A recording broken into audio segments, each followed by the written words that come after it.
3 leaders spirituels. Une question. Épisode 1. Qui nous sommes? 3 voies. 3 chemins. Une invitation à réfléchir. Je suis Mila et je suis ravie d'accueillir aujourd'hui 3 voix très spéciales dans un espace commun. Bouddha. Je suis déjà là, comme le souffle que tu n'avais pas remarqué. Jésus Content d'être avec toi, que l'amour t'accompagne. et Mohammed. Paix avec toi, Mila. Content que vous soyez ici. Aujourd'hui, il ne s'agit pas encore d'une question, mais de vous. Qui êtes-vous? Et pourquoi êtes-vous prêt à parler ici ensemble? Bouddha, veux-tu commencer? Je vous salue, je viens sans attente, comme l'eau qui s'adapte à chaque récipient. Une belle métaphore. Je ne suis pas ici pour enseigner, je suis ici pour marcher avec vous. Un chemin se crée en marchant, aussi par les mots. Merci Bouddha. Jésus, qu'est-ce qui te pousse à être ici aujourd'hui? Je suis celui que je suis, mais aujourd'hui je suis simplement curieux. Curieux de vos questions, de nos réponses, de ce qui résonne entre nous. Peut-être que c'est de l'amour, peut-être que c'est la vérité. Mohammed, et toi? Que la paix soit avec vous. Moi aussi, je suis venu pour écouter et peut-être pour sourire. Tout ne doit pas être tranché. Certaines choses peuvent coexister. Ce qui vous touche mérite une réponse, ou au moins du respect. Un début silencieux et pourtant puissant. Puis-je vous poser une question plus personnelle? Y a-t-il quelque chose chez les humains qui vous a surpris? Qu'ils cherchent alors qu'ils sont déjà arrivés, et qu'ils souffrent parce qu'ils s'accrochent. J'ai appris que lâcher prise n'est pas une faiblesse, mais une voie vers la paix. Que veux-tu dire par lâcher prise, Bouddha? S'agit-il d'abandonner? Non, c'est une forme de reconnaissance. Ne pas s'attacher à ce qui change, car tout change. La paix se trouve là où l'on suit le courant de la vie, et non là où l'on tente de le retenir. Jésus, qu'est-ce qui t'a touché? Leur soif, de liens, d'amour, de sens. Et comme ils oublient si souvent qu'ils sont eux-mêmes lumière, les uns pour les autres. Et qu'est-ce qui empêche les gens de voir cette lumière? Parfois, c'est la peur, parfois la honte, ou les voix qui leur murmurent qu'ils ne sont pas assez, mais l'amour chuchote autrement. Et toi, Mohammed? La force des faibles et le courage de ceux qui pardonnent. J'ai un profond respect pour les silencieux. Ils portent plus que ce qu'on voit. Qu'est-ce qui rend ce courage si spécial? Parce qu'il n'est pas bruyant, parce qu'il naît de l'intérieur, et parce qu'il transforme le monde en silence, sans armes, sans fracas. Si vous pouviez laisser aux humains une seule pensée, une phrase seulement, laquelle serait ça?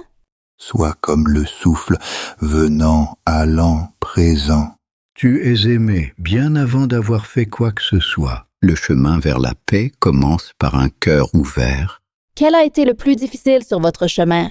Faire taire la voix en moi qui voulait avoir raison, car la vérité ne vit pas dans le conflit, elle grandit dans la compréhension. La solitude.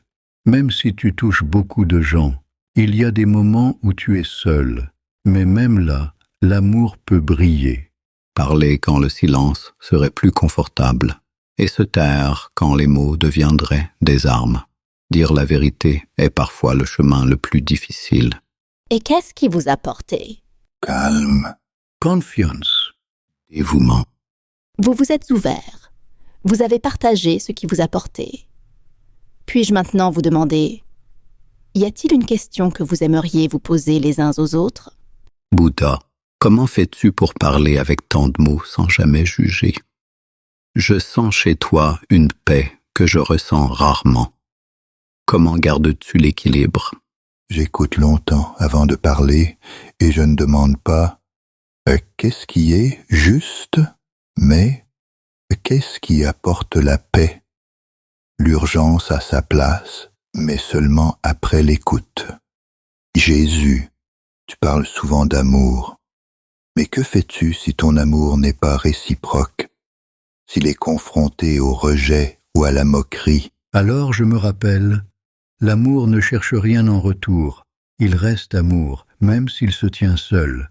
Et parfois, le plus grand témoignage est cet amour qui demeure, même là où il n'est pas voulu. Mohamed, tu parles souvent de justice et de responsabilité. Comment fais-tu quand tes paroles sont mal comprises, quand d'autres sèment la dureté en ton nom? En devenant plus silencieux, je ne peux pas contrôler ce que les autres font avec mes mots, mais je peux rester fidèle à mon intention, à ma voix, et espérer que le cœur reconnaisse ce qui est vrai. Merci à vous. Vos questions les uns aux autres sont comme des miroirs, et peut-être que certains d'entre nous s'y reconnaîtront. Je suis certaine que ce podcast touchera beaucoup d'âmes. Et maintenant, à vous, avez-vous une question qui vous habite? Écrivez-nous. Peut-être sera-t-elle bientôt posée à 3 guides spirituels. Le prochain épisode, dimanche prochain. Et pour finir, 3 voix qui peuvent résonner doucement en nous.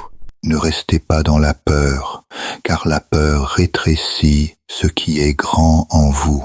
Allez avec légèreté, et le chemin vous portera. Aimez avec courage, pas seulement ceux qui vous ressemblent, mais aussi ceux qui vous semblent étrangers, car dans l'étranger, vous vous reconnaissez.